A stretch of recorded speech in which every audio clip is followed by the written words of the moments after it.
बिल्किस बानो के 11 दोषियों की मुश्किलें अब लगातार बढ़ती हुई दिखाई दे रही हैं, क्योंकि सुप्रीम कोर्ट का एक ऐसा आदेश आ गया है और गुजरात सरकार से भी अब देश की आम जनता सवाल पूछ रही है।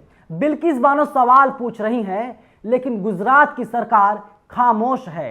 ना तो सदन में चर्चा हो रही है, ना ही सड़कों पर इसके लिए कोई आंदोलन हो रहा है। अगर आंदोलन हो रहा है तो अडानी वाले मामले पर, लेकिन सच है कि अभी भी हमारे देश में बहन और बेटियां सुरक्षित नहीं हैं।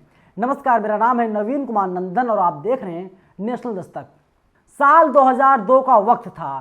तकरीबन 11 लोगों ने बिल्किस बानो के साथ गैंगरेप किया था, जब 5 महीने की प्रेग्नेंट बिल्किस बानो थी। बिल्किस बानो के परिवार वालों की हत्या कर दी गई थी, लेकिन एक खबर ऐसी सामने आई है, बिल्किस बानो को एक खबर राहत दे रही है। सत्यहिंदी.com ने लिखा है, बिल्किस केस 11 दोषियों की रिहाई पर बेंच बनाने को CJI सहमत, यानी चीफ जस्टिस ऑफ इंडिया सहमत हो गए हैं। बिल्किस बानो के साथ हुए सामूहिक दुष्कर्म और उनके परिवार के सदस्यों की हत्या के मामले में 11 दोषियों की रिहाई क्या रद्द होगी? जानिए सुप्रीम कोर्ट ने अब क्या फैसला लिया है। दरअसल सुप्रीम कोर्ट ने एक बेंच बना दी है और अब पूरे मामले की फिर से जांच की जाएगी। इसके बाद देखना होगा जो 11 दोषी हैं, क्या वे लोग दोबारा से जेल भेजे जाएंगे या नहीं भेजे जाएंगे। साल 2022 15 अगस्त की तारीख, जब देश के प्रधानमंत्री नरेंद्र मोदी लाल किले के प्राचीर से गरज रहे थे, कह रहे थे महिलाओं का सम्मान होना चाहिए, लेकिन उसी वक्त गुजरात की सरकार भूपेंद्र भाई सिंह पटेल 11 दोषियों को छोड़ रहे थे और ये कह रहे थे कि जेल में जब 11 दोषी बंद थे, इन लोगों का चाल चलन, रहन सहन, व्यवहार बेहतर था और इसीलिए इन सभी 11 लोगों को छोड़ा जा रहा है। सोचिए, जिस व्यक्ति ने, जिन लोगों ने एक प्रेग्नेंट महिला के साथ गैंग रेप किया हो, परिवार वालों की हत्या कर दी हो, और अब आरोपियों को, दोषियों को छोड़ दिया गया। जब ये 11 दोषी जेल से बाहर आए तो उन लोगों को माला पहनाई गई, उन लोगों के पैर छुए गए, उनसे आशीर्वाद लिया गया।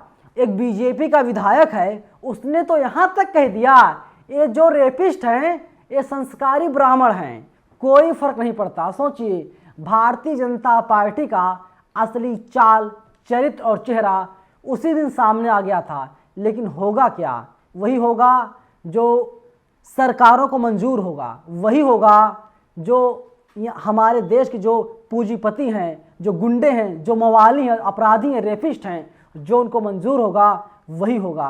कहने में थोड़ा अटपटा लग रहा है, लेकिन ये पूरी तरीके से सही है। देखिए आगे क्या लिखता है कि सत्य हिंदी, CJI DY चंद्रचूड़ ने बिल्किस बानो मामले में उम्र कैद की सजा पाई 11 दोषियों की रिहाई मामले में एक अहम फैसला लिया है।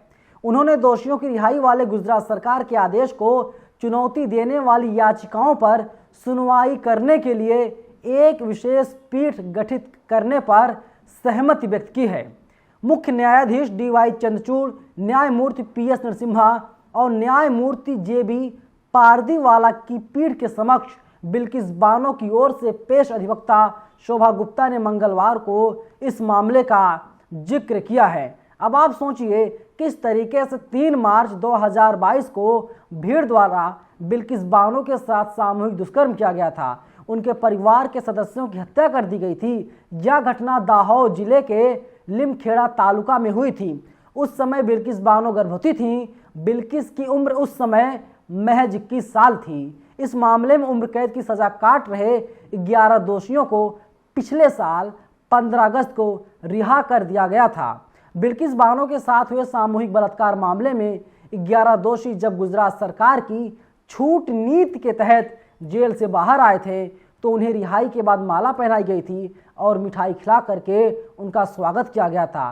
फिलहाल पूरा जो मामला है सुप्रीम कोर्ट पहुंच गया है और अब यही देखना होगा कि जब पूरे मामले की सुनवाई होगी, पूरे मामले की हो सकता है जांच हो, तब क्या नतीजा निकल करके आएगा। जिस तरीके से बिल्किस बानो अपना केस खुद लड़ रही हैं, एक काबिल तारीफ है। फिलहाल इस वीडियो में इतना ही, लेकिन आपकी पूरी वीडियो पर क्या राय है आप लोग कमेंट सेक्शन में हमें जरूर बताइएगा। ऐसा लगता है हमारे देश में न्याय मिलना बहुत मुश्किल हो गया है। धन्यवाद। नेशनल दस्तक की आपसे गुजारिश है कि अगर इसको बचाना चाहते हैं तो नेशनल दस्तक को सब्सक्राइब करने के लिए रेड कलर के सब्सक्राइब बटन को दबाएं, फिर बेल आइकन की घंटी दबाएं। नेशनल दस्तक को बचाने के लिए बहुत जरूरी है कि हर खबर को शेयर करें, लाइक करें, कमेंट जरूर करें।